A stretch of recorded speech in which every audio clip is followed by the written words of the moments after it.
The mother tongue is known by the language which you derive from your mother. The language which you, because the child comes in contact first with mother. So the language which mother speaks, you derive that language, and hence that becomes the mother tongue. Okay? Now the complicated answer. I have two daughters. The first daughter is a very good girl, very good in studies,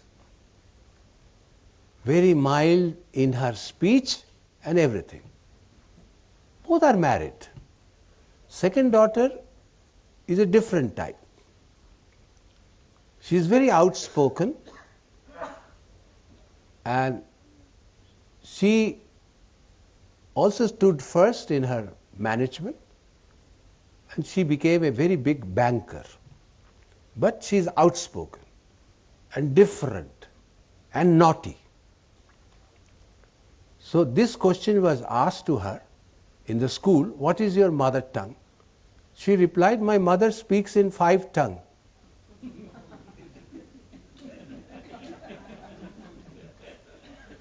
So this is the complicated answer. Thirdly, in this country, what exactly happens?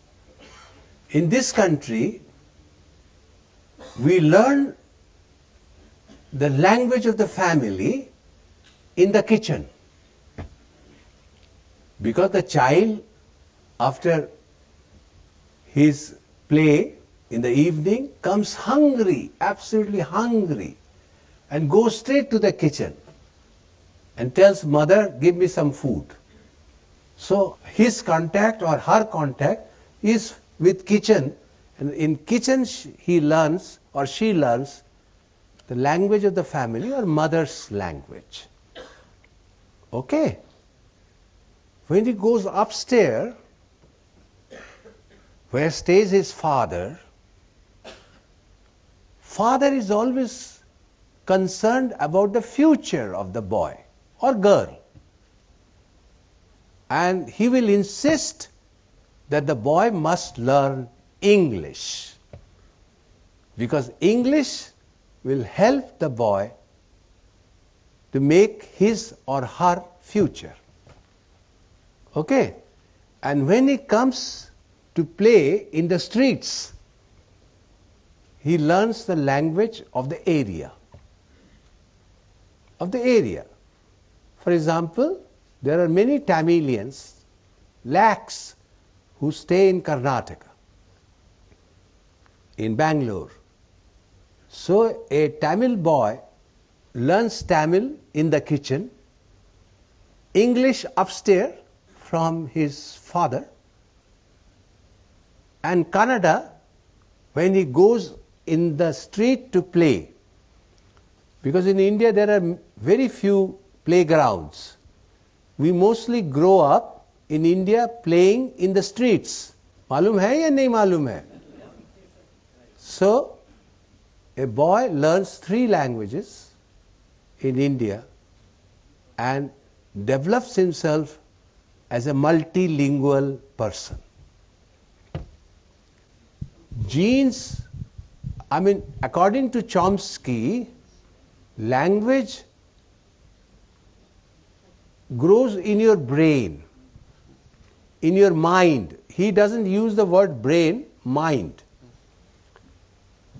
And mind is controlled by the acts of genes. Mind is controlled by the acts of genes. Genes, act. And hence he said that language is learned genetically. That's what he said. Genes are the basic instruments in helping a boy to learn a language or a girl to learn a language. These are the basic, and the child learns new languages very fast, which an old person can't do. A child learns these new languages, and languages they learn very fast. And this happens due to this fact. And if genetical help is received by the boy, when I read that experimental scholars in Telugu methodology is there, no sir? In that books I read some experiments are there, scholars.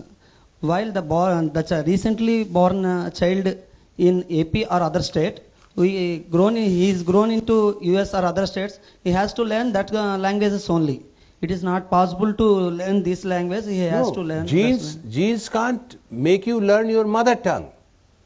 Genes can only help in learning a language properly. That's all. It can be any language. And I said 3 languages are learnt by a student, and this is the correct one. Learns the mother tongue from his mother.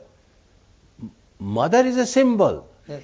Learns the mother tongue from his brothers and sisters also, who are elder to him or her. But genes are helpful in your procuring a language.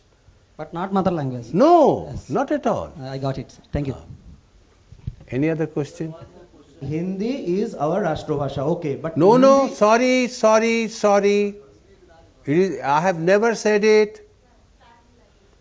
If you say, okay, I will give you a reply. Hindi is not just the Rashtrabhasha. All the 22 languages as enumerated in the 8th schedule of the Constitution are Rashtrabhashas of this country.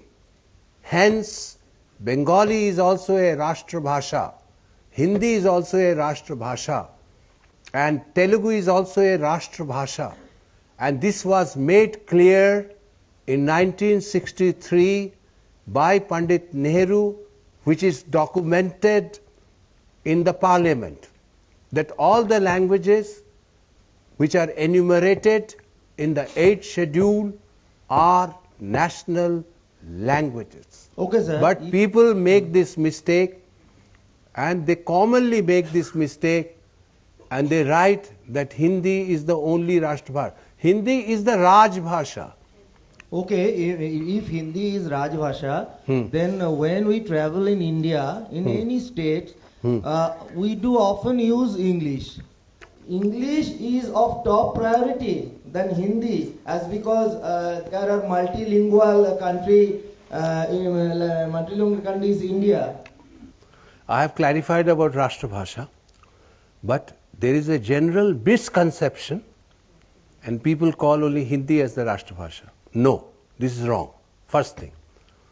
Secondly, who gathered the maximum language ability in this country? Those who are coolies, those who are taxi drivers, those who are auto rickshaw drivers, because of their say profession, they need to learn many languages, and they learn not the full language, but they learn sufficiently. If you go to Bangalore railway station, talk to a coolie in Tamil, even in Bengali, he may give a reply in Bengali too.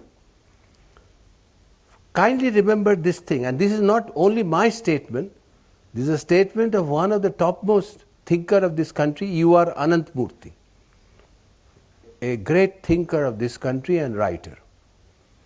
Now, you know the Kannadigas, you know U.R. Ananthamurthy? Yes. There is no question of lingua franca. What I have said, language of wide circulation.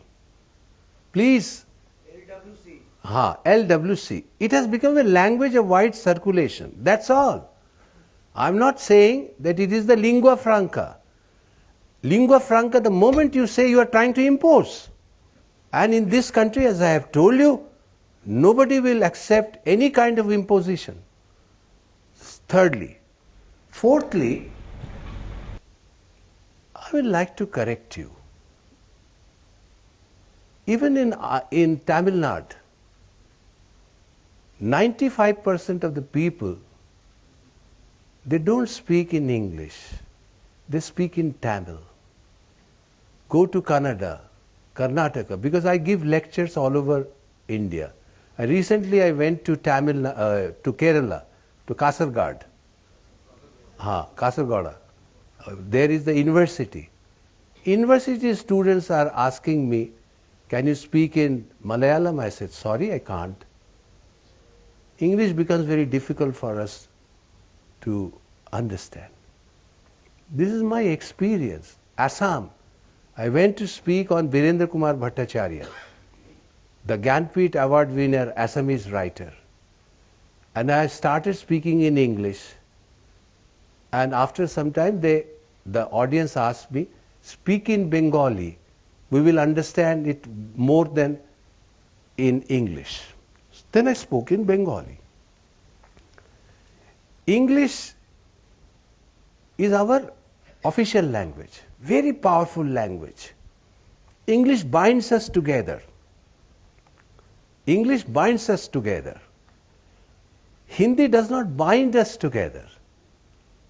Hindi is used as a language of circulation and understanding. But the binding factor is English. And nobody should deny it. Nobody should think against it. It is the binding factor, English. But it is not a language which is commonly used in India today. And to be very frank, this is my experience. Now for the last, I'm no more attending the, yes, today I've attended in the morning the book selection committee meeting of the Central Secretariat Library, which is headed by a joint secretary. And in the meeting, I found most of the people are speaking in Hindi rather than in English. In government meetings, what I notice that after 10 minutes, they all start speaking in using the double code. They speak English, Hindi together. This is what I have noticed. So let us be very practical in our approach. The Hindi which is used in Bengali channels, don't think that they are using it for the sake of Hindi, but the sake of communication. That's all. Nothing more than that. English is the binding factor of this country. Remember this thing. Hindi is not the lingua franca. It is the LWC. Thirdly, Hindi is one of the Rashtrabhashas. All the 22 languages are the Rashtrabhasha of this country. And this is a statement which is made. Those who speak Hindi, they object to me. But I will ask you to go through the constitutional report, Lok Sabha report of 1963, and you will find, because I have quoted it. I have quoted Nehru saying that all the language. This is the way you can bind India. You cannot bind India just by establishing one. India rejects one. India accepts many. This is India. You will say, but sir, India is the country where Vedanta became the most important philosophy, which was propagated by Sri Aurobindo, Vivekananda, and even Tagore. Yes, but the one turns into many in all these people. And hence Vivekananda writes songs about many, not of one. Tagore also did. Same thing. Many. He comes to many very fast. And similarly Sri Aurobindo. So we respect one, but we love many. You understand? We respect one, the Vedantic one, but we love the devotional many. Devotional many. And so Tagore's Gitanjali is a continuation of the Bhakti tradition. Which incorporates both iconic and non-iconic principles of life. Iconic and non-iconic. Non-iconic is one, iconic is many. We love many. We don't love one. If you try to impose one, this country will disintegrate. Any other question? So my question is, what is the difference between a classical language and an ordinary language? And is Hindi a classical language? What is classical? This is the first question. What is classical? Classicism grow according to certain rules. Classical literature or classical languages are languages which are old languages. They are known as classical languages. Sanskrit, Persian, Latin, Greek, they are all known as classical languages. By the way, there was a girl there who was saying Pali. Where is that girl who was saying Pali is the oldest language? Yeah, what is your name? Achha, I will explain you. In the Indo-European, the ancient language was Vedic Sanskrit. The Sanskrit in which, Vedic Sanskrit in which Vedas were written. Then as I told you, language is never constant. Language is dynamic. Language moves differently, changes its form. This is the approach of a language. And hence when Panini, the person who created Sanskrit, is writing that there are two discourses popular in India. One is the discourse, Sanskrit discourse, other is the common discourse. So they are all giving stress to another language, to another style, to another approach in speech. Hence language changes. From Vedic Sanskrit came Sanskrit. From Sanskrit came Pali.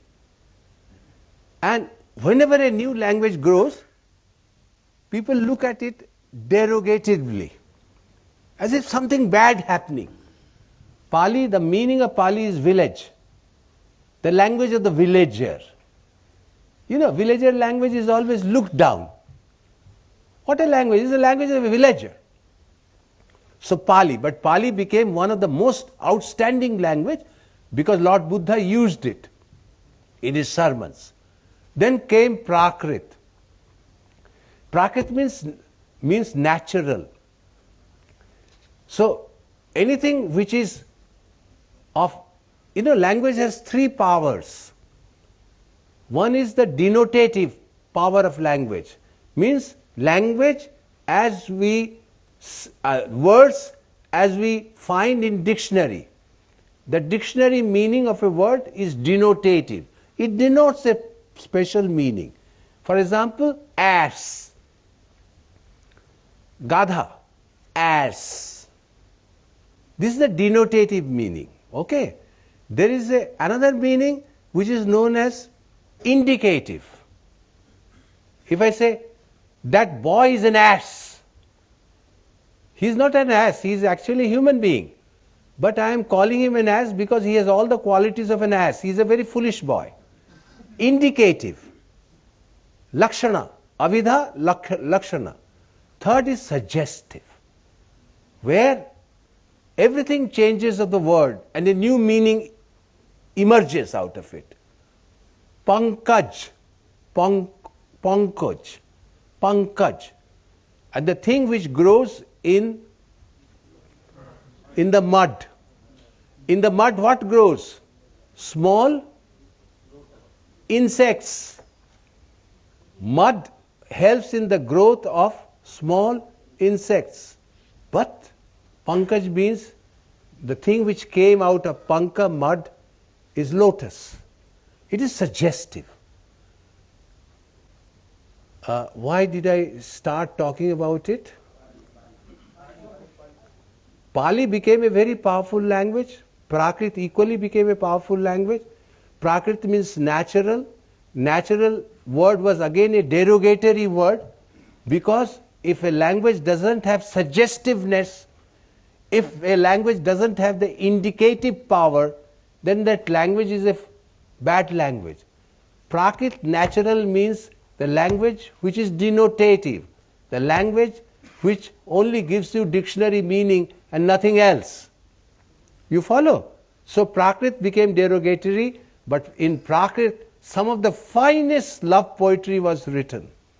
Many books were written of Jaina philosophy in Prakrit. Jaina philosophy. Then came Apabhrangsha. Apabhrangsha means itself broken language. Again, Apabhrangsha became a very powerful language, and Apabhrangsha is the origin of all the Indo-European, modern Indo-European languages. From Apabhrangsha came Bengali, Marathi, Gujarati, all, Ardha Magadhi, Magadhi, all these languages. So this is the history. Pali comes after Sanskrit, then comes Prakrit, then comes Apabhrangsha, then comes all the modern Indian languages in Indo-European language group. Dravidian has a different history. Sino-Tibetan has a different history. Okay. So आपका question जो था? हाँ. Classical means where there is order, where you follow the rule. Where you follow the rule strictly, where you follow the order, where you cannot deviate. आप जो rule है उससे अलग नहीं जा सकते. You follow the rule, you don't deviate, you follow an order, you follow certain values. Mulya Vyavastha. That is known as classical literature. And hence classical literature we respect, but we hardly read them. Because classical literature becomes very stereotyped. Because there is order, but at the same time, classical literature like the Kalidasa's writing, Bana Bhatta's writing, and then Ashwaghosh's writing, they are extremely good writings. So I have no reason no reason to say that we respect but we don't read it. It will be wrong to say like this. But the other literature, classical, और दूसरा क्या कहा? Ordinary, the common literature, the folk, tribal, they deviate. And that is the beauty of deviation. They deviate. They move out of it. Because India is always governed by context. India is a context-oriented country. Jati is a context. Religion is a context. You understand? Our way of speech is a context. We don't want to deviate from it because we are controlled by the context. But then there comes great writer who want to deviate from it. And great writers always deviate. The whole of medieval Indian literature is a literature of deviation. It deviates from the rules and regulation. So what is the white? The white color is the color of purity. White को जो है ना, we call it the color of purity. White symbolizes purity. White symbolizes truth. White symbolizes all. Black is against it. But our Krishna is black. Our Krishna does not follow the rules. He goes on doing such acts which are unsocial acts according to classical rules. But he is so respected because he deviated. So every age, every epoch, people deviated. When you say that we had only one Renaissance, you know the Indian Renaissance took place in 19th century. Why did it take place? When we came in contact with the West, new ideas, started coming to us and we accepted it. And there was a Renaissance. Renaissance means new thinking. But the new thinking comes only when you deviate. Only then the new order comes, new thinking comes. The first Renaissance took place in this country during the Upanishadic time. Can you imagine? Just imagine that you are a human being with flesh and blood. You are all of a sudden told that you are the Supreme One. There is no difference between you and the Supreme. Aham Brahmasmi, you are one.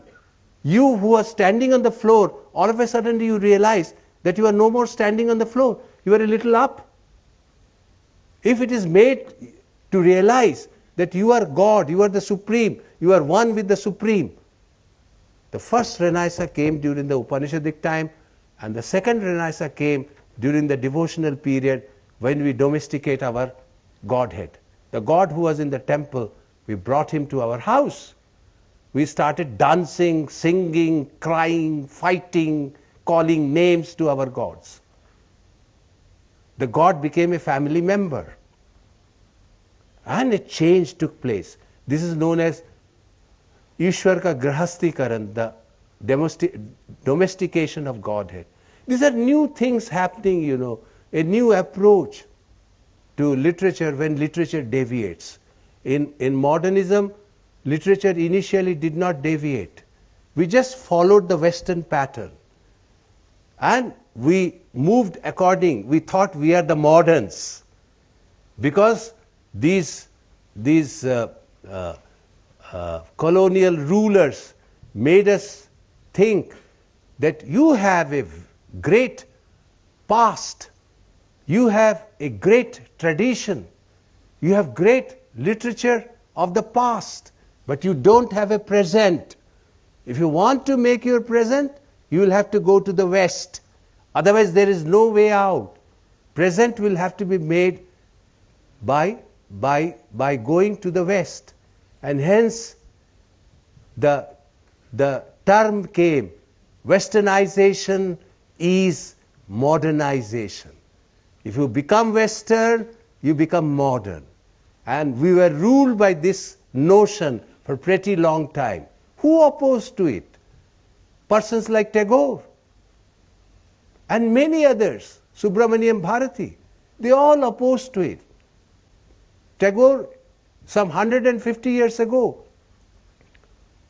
not 150 years ago, I think 100 years ago, wrote an essay, Shikhar Herfer. In that he said, if you don't teach your boys and girls in their mother tongue, they will never learn to think. If you want to make them think, if you want to make them contemplative, the only way is to teach them in their mother tongue.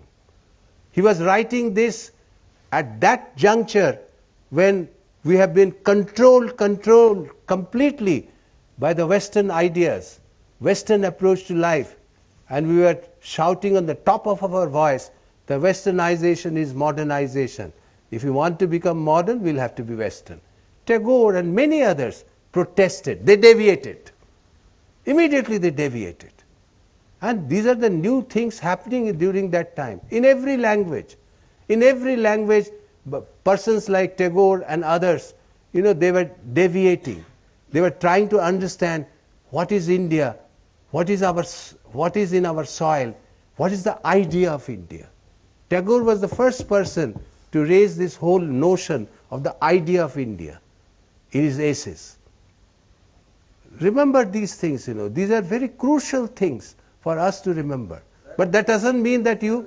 একটা line আছে যেটা আমাদের মানে মনে হয় শিক্ষাকে আমরা বহন করিয়াই চলিলাম বাহন করিলাম না. No. Very good. And he has given the example of a Bengali student with a Punjabi student. He has said when the Bengali student, thin and lean, standing on the bench because the teacher has made him to stand on the bench, learning his things by standing on the bench, the Punjabi boy is moving in the fields and chewing the sugar canes. He is enjoying nature. He is enjoying life. Tagore was extremely far-sighted a person. Similarly, others also. Don't think that in every language, people of Tagore's way of thinking grew up. And they all started talking of the idea of India. Gandhi was on the forefront. He was on the forefront. He was not wearing any dress. His body used to be naked. And he used to wear a dhoti, half dhoti, not a full dhoti. His dhoti was always up on the knees. And this man would not hesitate to go to attend the round table conferences with just a chadar and speak in a language which was the language of India, the idea. But that doesn't mean that he rejected English. No. He accepted English to fight against English, to fight against English colonialism.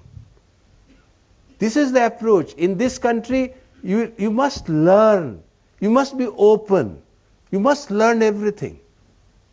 But keep your integrity. That is very, very important, to keep your integrity. And the English which is now becoming very popular is truly Indian English. आप पूछ रहे थे ना, what is Indian English? Indian English, which grew in this subcontinent as a language of communication, which uses double quotes in their speech. So a common word I give you, sir ji. Sir ji का क्या मतलब है? What does it mean? Sir ji. It is so common now in India, sir ji. Sir ji. Madam ji. Auntie ji. It has become so common. But at least those who use it, I don't mind. They're creating another language. And that language after 50 years may become one of the powerful languages of this country. One doesn't know. It may happen. Now if you want to determine which has the best literature, then you will have to use other criteria. But constitutionally they are equal. For example, in Sahitya Academy, they recognize 24 languages, 2 more. They recognize as Rajasthani and they recognize as Dogri. Kashmiri Dogri. Or recognizes another language. I am forgetting the language. So if you ask what is the value of Dogri, they will say 1 upon 24. What is the value of Bengali? 1 upon 24. What is the value of Hindi? 1 upon 24. They look at every language equally, but we all know when used different criteria, which has better literature. But I must tell you, it's very risky, to come to a conclusion. I, being a comparative literature person, we have learned not to give judgment. We have learned to recognize. Sir, our home ministry is announced, circulate letter to our state in our India, use Hindi in banking or other public sectors. But that is right. It is a foolishness, the most foolishness. I am not in favor of it. Imposing. Now I became, because I stay in Edinburgh, my salary comes from India, from the government. It comes into Bank of India. From Bank of India I get my salary. So I was just thinking, when I finish my tenure and come back to India, if some money is left in my bank, I must send it back to India. And the best course is for me to send it to a bank which is a Bank of India. It will be immediately transferred to Bank of India. So I became a member of a Bank of India in my area in Delhi. The person who talked to me, with me, who helped me, he spoke in immaculate English. The person. extremely good English. For more than 40 minutes I had to stay to open my account, which I opened it. But the letter which I received from Bank of India was in Hindi. I did not mind it. He spoke in English with me throughout, the letter coming in English, but imposition I am against it. Because it goes against the spirit of this country. When Tagore opened Hindi Bhavan, there was no imposition on him. He was a great lover of the medieval in Hindi poetry, Dadu, Kabir. And he wanted to propagate that. He called a person who was a bhakti specialist, Hazari Prasad Dwivedi. He was the first professor of Hindi Bhavan. This is the reason, Love all your languages. I told that boy who was a Muslim boy here that I would love to read Quran properly. I have not read it. I would love to read Tamil. I have read in translation. Shilapaddikaram, Madi Mekhalai, Sangam poetry. I have read in translation. Some of the best translation done by A.K. Ramanujan. I have read Vachanas of Kannada, again done by A.K. Ramanujan. Open your mind. Don't remain, in a cage. Open yourself. Learn. And as you learn, your mind also becomes, more receptive. And a receptive mind gives you new ideas. I give you in writing, if you want to write a essay and you are feeling very unhappy because you are not getting points, start reading books on the subject. 2 days you read books on the subject. On the 3rd day you will get all the ideas. This happens, So my main approach to tell you that concentrate on reading. Now, what are the stories? The narratives and stories in visual and performing arts. Sir, I have one question. हाँ बोलो. In a Portuguese country, where the major language is Portuguese, the commentary was given in English in recently held Football World Cup. So it's a English domination in the coming future. It is not a domination. It is a natural amplification of a language. The British Council, their cultural window, main job is to help in the propagation of English. But believe me, they cannot make it so popular as it has become. Because of America. America uses English. And America is dominating financially, economically this world. But very soon it will be China. Very soon, you see to it. They will dominate. But Chinese will never use Chinese language. They will use English. Thousands of students, they are learning English in different world universities. In my university, there are hundreds and hundreds of Chinese learning English. So English, they will take the help of English because it is easy. It is helpful. It is in use for pretty long time. And English is slowly has been picked up as the language of communication and the language of business and commerce. You understand? So it is not domination. It is a natural, amplification of a language, growth of a language. And every country is using their own English. If you think that we are using Queen's English, you are totally wrong. We are creating our own English. For example, preponed. If a meeting is preponed, but the meeting will take place at 12 o'clock, now it will take place at 10 o'clock.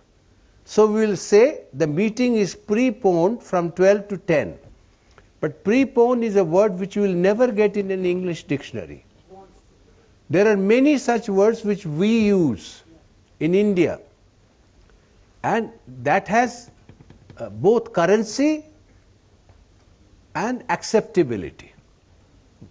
It is currency, people use it, and it is accepted. Slowly we are creating. There was a time when we are very much cautious in using English, lest we make mistakes. 1,000 times we will think before using English. But to use our mother tongue, we won't think at all. Maybe we are making a mistake. When I was Secretary of Sahitya Academy, my president was Professor Gokak, V.K. Gokak, Gyanpith Award winner, a professor of English, has his record still maintained in Oxford. He was an Englishman, totally. But he loved Kannada. And he made Kannadigas, you know that. And he made it compulsory that even a Tamilian should learn Kannada in schools, not in any other language. That was a wrong thing for him to do. There should be much more flexibility in the field of languages, in the field of medium of instruction. Anyway, that is a different issue. What I am saying, he was chairing a interview committee, and I was also sitting by him, and a boy whose name was Bhattacharya, Bengali, who was our employee in the Calcutta office. And this was a better job. So he came for interview. So we started asking him questions in English. After 3-4 minutes, he said, "Can I speak in Hindi? I'm talking of an incident which took place in 85 or 86. He said, "Can I speak in Hindi?" Professor Gokak looked at me sternly. How dare he say like this? But I knew the atmosphere here in Delhi.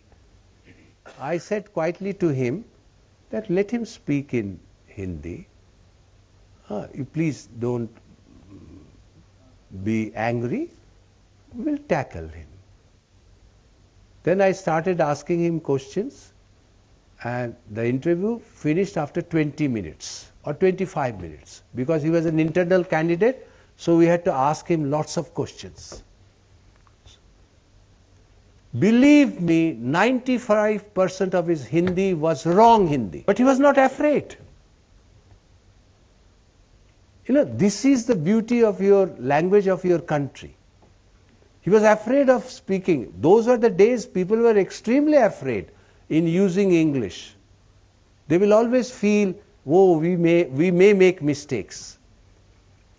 Because it was a colonial language and we are made to think that if you make mistakes in English, you are nobody, you are useless, you are uncivilized. But that fear has gone completely now. People are using their English in their own way. They don't mind it now. Nobody minds it now. We used to write at the end of a letter, "with kind regards." And we are always asked, why are you writing "with kind regards"? It is not done. But now, even in England, people have started writing English and Scots "with kind regards." As we write, they also write in the same way. The whole attitude is slowly changing towards English. So our English is Indian English, very much Indian English. And 90% of the English which is used by us in government offices, elsewhere, except the English teachers, we use in history departments, in geography departments, we are using a writing English which is our English. And we are proud to be using our English. And we don't hesitate to say English is one of the Indian languages. We don't hesitate. Sahitya Academy did not feel hesitant of it in 1954 when Maulana Azad and Radhakrishnan proposed to Nehru, who was the first president of Sahitya Academy, that English should be included among the languages of Sahitya Academy as recognized languages, and the reason they gave that there are many Indians who write in English and they have the right to get an award for their English writings. And it was accepted. It was accepted that time. This kind of a broadness, this kind of a all-inclusive attitude is true an Indian attitude. I will say that. It is a true and Indian attitude. On 15th August, do you know, we give awards to scholars of classical literature? And which are the 3 classical literature which we have in India? Persian, Arabic and Sanskrit. On 15th August, if you see the newspaper, you will find an item that the following scholars of these languages have got national awards. See the broadness of this country. Along with Sanskrit, they give award to a Persian scholar, to an Arabic scholar. I would like you all to follow this, this broadness of mind. This is the only way to see India through, to become a great power. If we become limited, we will never become a great power. So this is the last question. Please don't ask. Let me start with. So you don't approve what you said in the beginning? Sir, I am asking that. But what is your name? Sir, my name is Amit. Amit, if you don't approve what I said, I will be the happiest person. Believe me, I will be the happiest person. I want people to think. I want people to oppose. I want people to think in the new ways. So what is your question?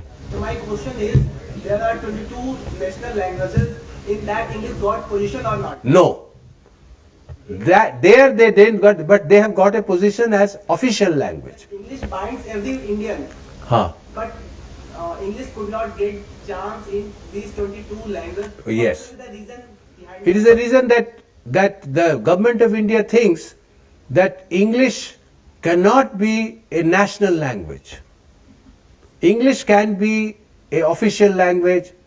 English can be a language of circulation.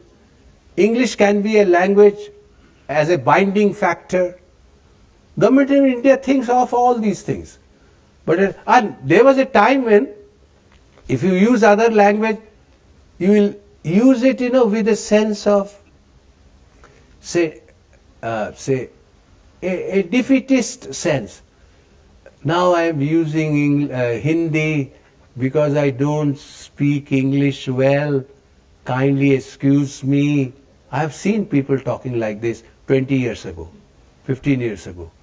They no more talk like this. They use their Hindi. It can be a Varanasi Hindi. It can be Lalu's Hindi is absolutely Bihari Hindi. It can be any Hindi, but they are exceptionally brilliant people. And if their brain goes in the proper channel, India can benefit it very much. It's a question of taking these politicians in the properly. It's not happening. So your question is the English, we don't accept English as a national language. It is a language for our common use. Sometimes, people say, I am hesitant to say it, but people say, use the language as your slave. Why are you afraid of using English? Use English as your slave and use it. They talk like this, which I don't talk, because I don't want to disrespect a language. In our country, Shabda is Brahma. Shabda, language, is known as the supreme reality in our country. This is the Sanskrit Bhartrihari, one of the topmost philosophy of grammar, writer of the philosophy of grammar. He said Shabda Brahma. Shabda is Brahma. And in fact, in a family, in a society, in a country, any misuse of language can be very dangerous. In a family even. So language is to be used properly. I respect a language. So I would not like to say slave. But people do speak like that. Use English as your slave. Why do you think that English is your master? Is no more master. use it as a slave. They talk like this. हाँ भाई और सवाल please don't हाँ. English language is interfering into many regional languages. No. If mood symptom, then the English time will come when English will dominate the regional language. He is simply saying that in our languages we are using double code, English as well as that regional language. Is it proper to use it? Because a time will come when English will dominate, our language will be relegated to the background. That's what he is saying. This is a very big issue which is discussed also, that English is slowly, trying to make a place in all the regional languages, and in the process regional language is losing its entity slowly. For example, हम लोगों ने ये agreement किया है. For example, I say it in Hindi. हम लोगों ने ये एग्रीमेंट किया है. I'm using the word agreement. I'm not using the Hindi word for agreement there. And after some time we will forget the Hindi word for agreement. This is a great danger which may happen in this country, that slowly we will forget all those equivalents for which we are using English, and using it extensively. Extensively we are using the English alternatives for words of different regional languages. This is a danger. This is a big danger. It may eat up the very existence of your language. And this may happen very soon. And if this happens, it will be very pathetic, very tragic. All the languages are so powerful languages in this country. I'm sure that it is more in Hindi now. I'm sorry to say it. Think of the national newspaper, Navbharat Times. They purposefully use English word. I don't know why. Bengali is out of it. I know these languages, so I can speak of these languages. Bengali is out of it. They don't use in their newspaper so many English words. Rather, they use Hindi words. For example, Sunsan. I have noticed.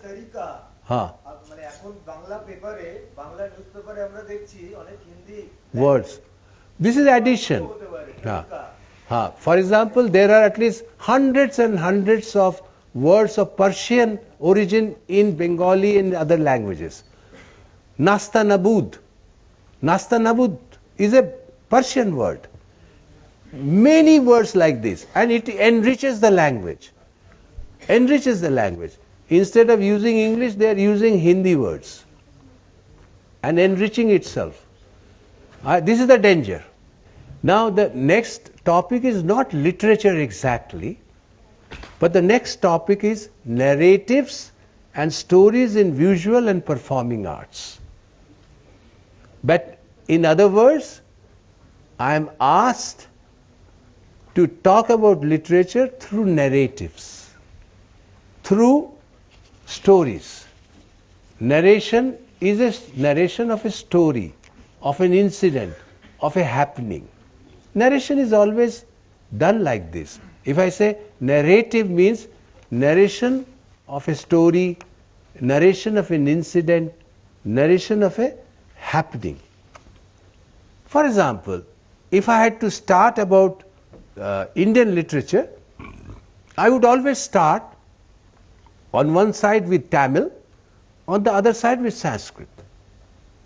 The ancient-most literature in Tamil is Sangam literature.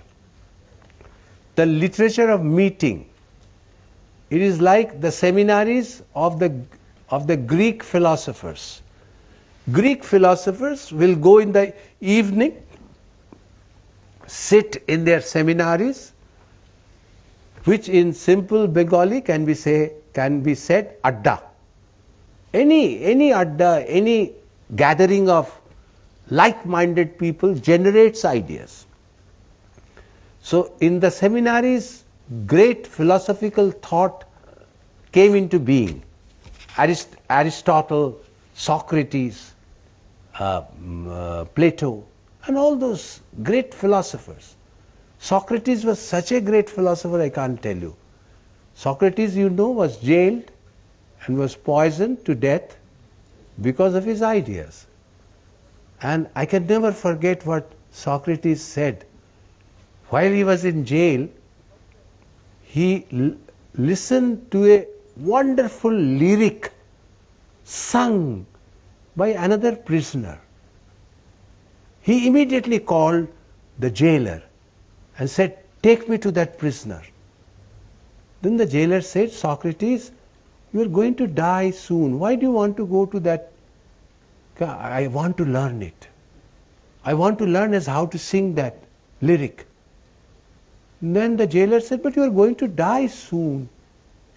You will be poisoned. You know it. Why do you want to learn?" And that reply which he gave is a reply which should be used by all of you as mantra of your life. He said, "At least I will have the satisfaction that I learned something before my death." This learning process is the most important process of life.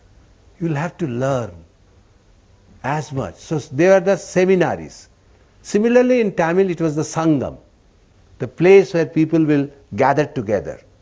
And Sangam literature became one of the most important literature, which has two stylistic discourses. One is Aham, the other was Puram. One was the stories of the people, of the kings, of their wars, Aham, Puram. And Aham was where the poet is speaking himself, speaking of his emotions, speaking of his love. So lyrical poetry, where the poet dominates. But in epical poetry, the poet doesn't dominate. It is the story, the narration which dominates. We have two epics, Mahabharata and Ramayana. Do you find anywhere the writers dominating? No. We don't see Valmiki anywhere, except at the end, when Sita goes to Valmiki's ashram, hermitage to stay. In Mahabharata also there is a last story where Bhishma goes to Vyasa, the writer, to ask a question. You know Bhishma? All of you know? Bhishma was responsible in the marriage, in the marriage of Kunti, with not only with one person, with many. It was Bhishma who was responsible. As a result, the Kauravas started saying that all these children are illegitimate children because Kunti did not marry all these people properly. Bhishma was very disturbed, and so they have no right to the throne of the kingdom. They are illegitimate children. So worried Bhishma was that he thought to meet Vyasa. Vyasa was known as Trikalagya. Trikalagya means who knew the past, the present and the future. He was such a great sage. So he thought he should go and ask this question to Vyasa. So he went there and asked. When he reached the hermitage of Vyasa, he found a death-like silence prevailing there. He asked the other ashramites, "What has happened?" They said, "The Vyasa's son has passed away today." How? The name of his son was Shukdev. Shukdev was a great philosopher, a great thinking mind. And he realized one day that nobody can escape death. Death will come. You cannot escape it. And hence what he did, He stopped eating. He said, if I can't escape death, let me invite death. Let me invite death. And stopped eating. After a month, he died that day. In the evening, Bhishma went to the room of Vyasa. He touched his feet, sat by his side, and after the preliminaries, after showing his condolences, he asked this question: are Pandavas legitimate or illegitimate children? Hindi में क्या कहेंगे इसको? अवैध और वैध. And do you know what Vyasa said? I don't know. I can't give you a reply because I don't know even the meaning of life. A Trikalagya talking like this. I don't know even the meaning of life. Sorry, I can't tell you. This is Mahabharata. At every step in Mahabharata comes a situation where we see people are perturbed. They go on seeking for a reply and they don't get a reply.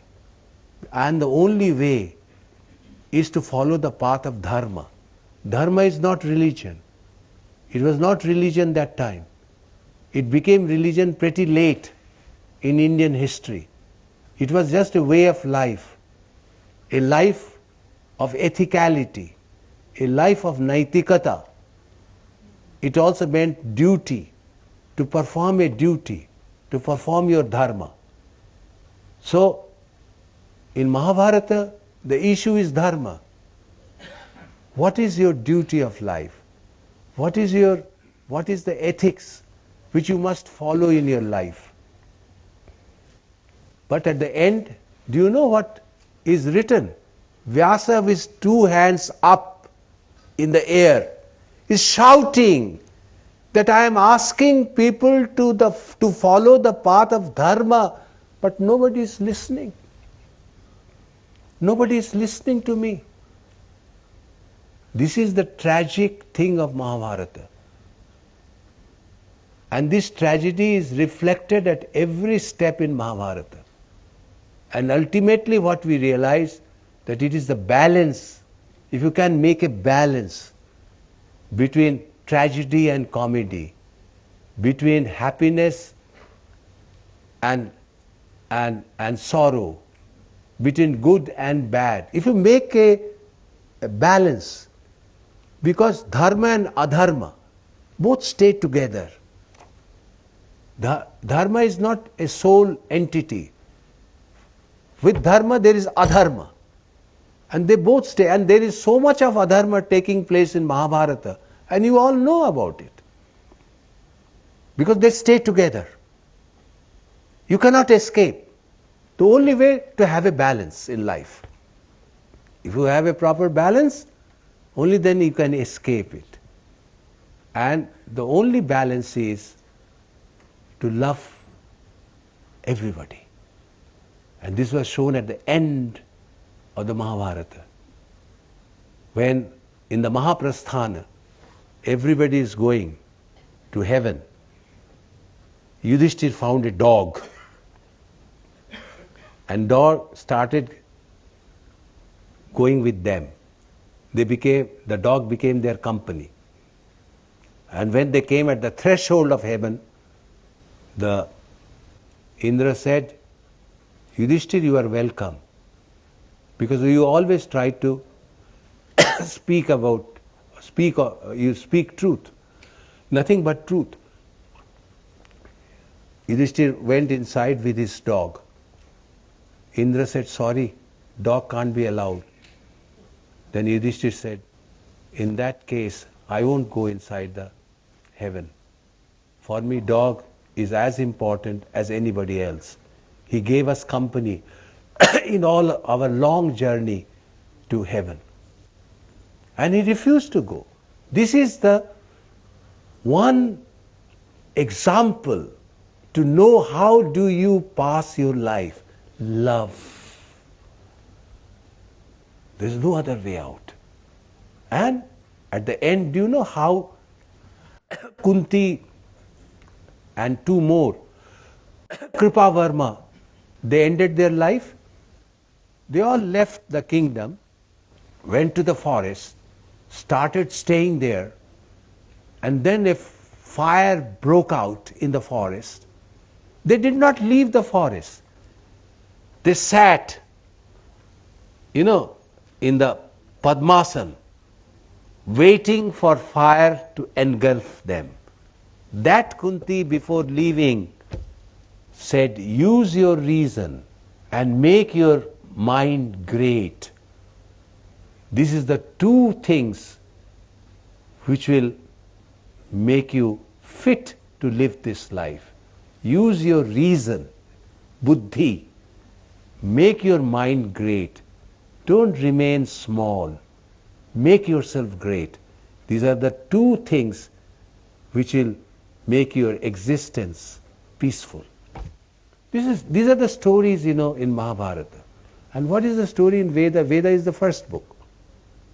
There is the famous story of Vritta and Indra in Veda. What is Veda?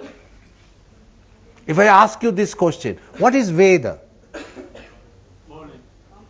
Veda is knowledge. The word meaning of Veda is knowledge. And you will be absolutely astonished that knowledge has been given the prominence in Indian thought. Knowledge. Not anything else. Knowledge, jnana. You will have to seek knowledge. You will have to find knowledge, jnana. And so Veda is knowledge, nothing else. First meaning. Second meaning, Veda is high poetry. It is high poetry. If you want to think of it as a book of religion, you are free to think. But for me, it is a book of poetry. Great poetry. Tagore quoted and quoted and quoted from Vedas. It is such powerful poetry. And it has modern import in it. Not only little, but quite a lot of modern import in it. For example, there is a mantra. They don't say couplet. They say mantra.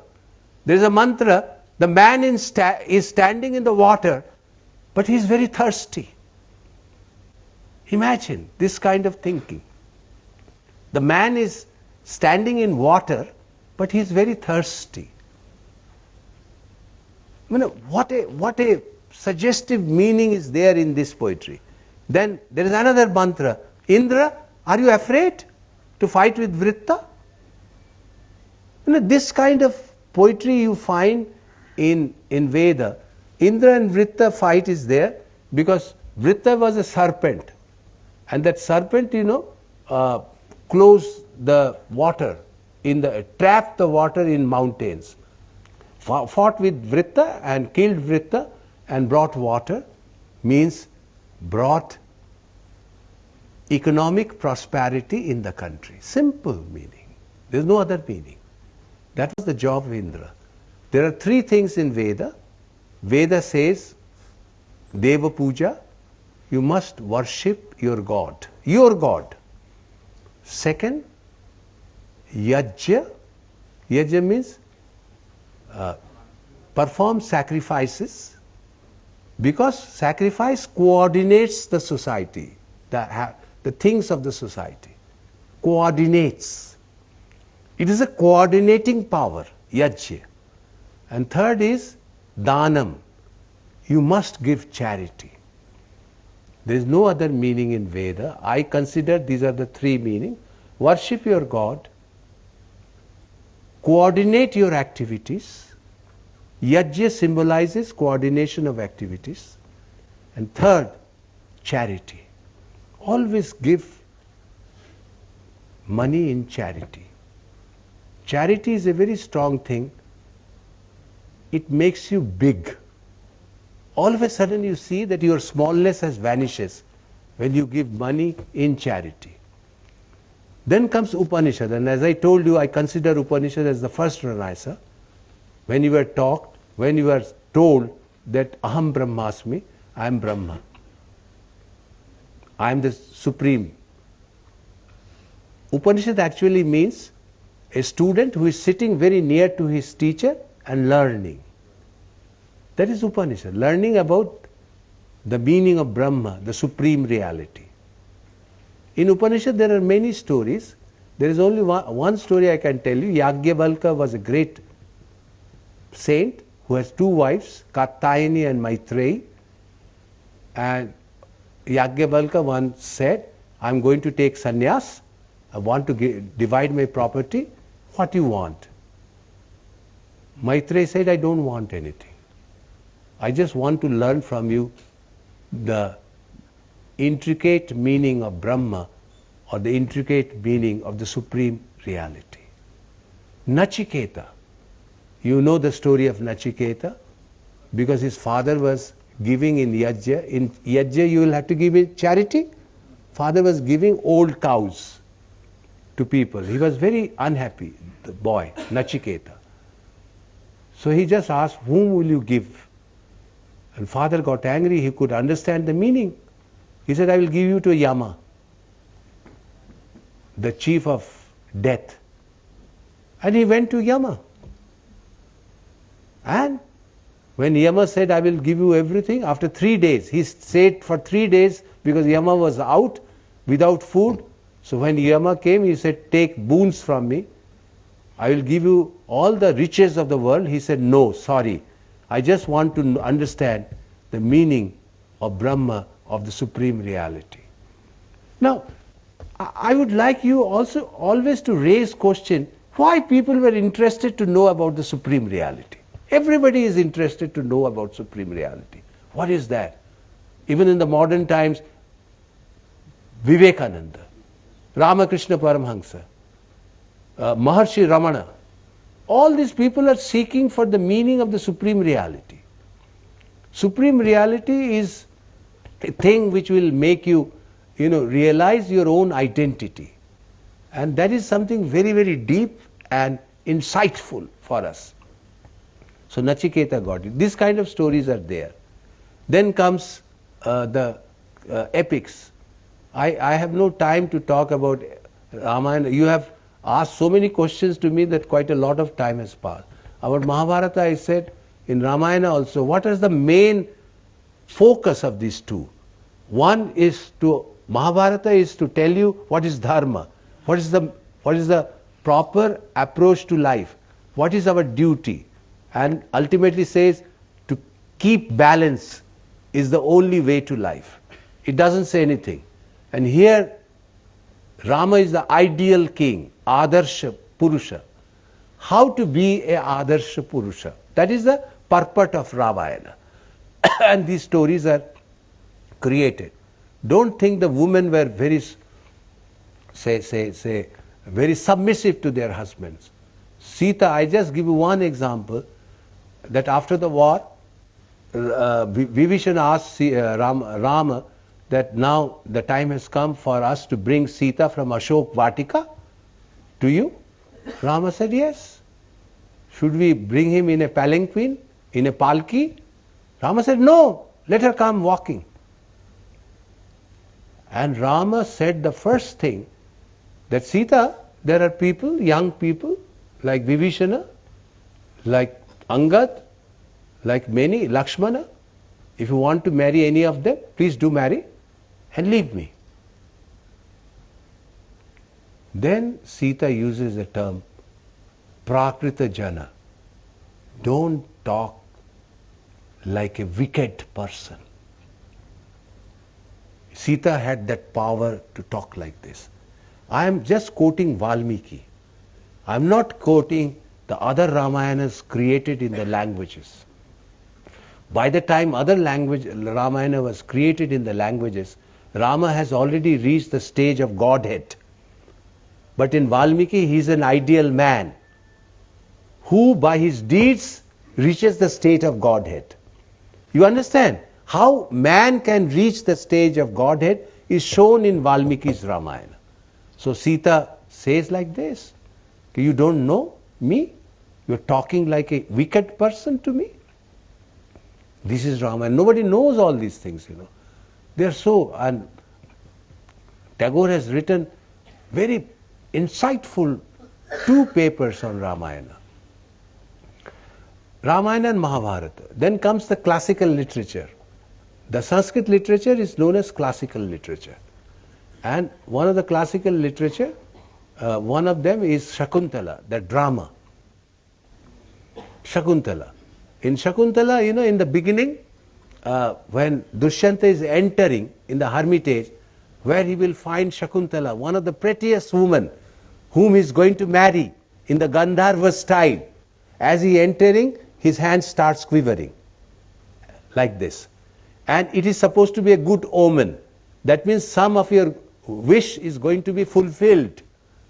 So, Dushyanta makes a statement that time. Dushyanta says, why does my hand quiver? Because in the hermitage, what possible good thing can be fulfilled? In hermitage, there are only old, foggy, men and women. But his wish was fulfilled. He got one of the prettiest women. Then the story moves. You all know the story. I need not repeat it. At the end, they were separated. Sita started staying at a different place. And when he found the ring from the fisherman, he realized everything, the king. And then one day the king was passing by that hermitage. He saw Bharata playing with a cub, tiger cub. He was so much attracted towards Bharata, he went inside the hermitage. His hand started quivering again. And he said, why does my hand quiver? Now I have no wish to be fulfilled. See the change. The man will have to make a journey from attachment to non-attachment. That is the message. You will have to make a journey from attachment to non-attachment. The man who in the beginning said, what possible wish can be fulfilled in a hermitage, now saying, I don't have any wish now to be fulfilled. But his wish was fulfilled. He found Shakuntala there, and they ultimately became together and lived happily. Then we come to Bhakti. I just want to say, the Bhakti started, it is the golden period of Hindi literature. Golden. And Bhakti started from Tamil, by the Alvars. They started writing the devotional poetry of love towards God. It was the Tamilians who had initiated the golden period of Hindi literature. Don't forget it. Remember this thing, when India thought as a one whole unit, that time all these things were happening. So, Bhakti is nothing but love. Love towards your God.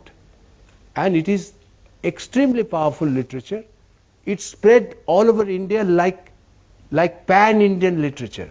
It started with Tamil, went to Andhra, went to to Karnataka, went up further up to Maharashtra, Gujarat, came down to Rajasthan, went up to Kashmir. There was a lady, Lal Ded, who wrote mystical bhakti poetry, and then it spread in India, and from Bengal came the influence of Chaitanya Mahaprabhu.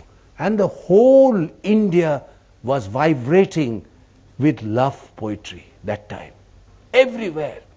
And it was so powerful, it is still continuing.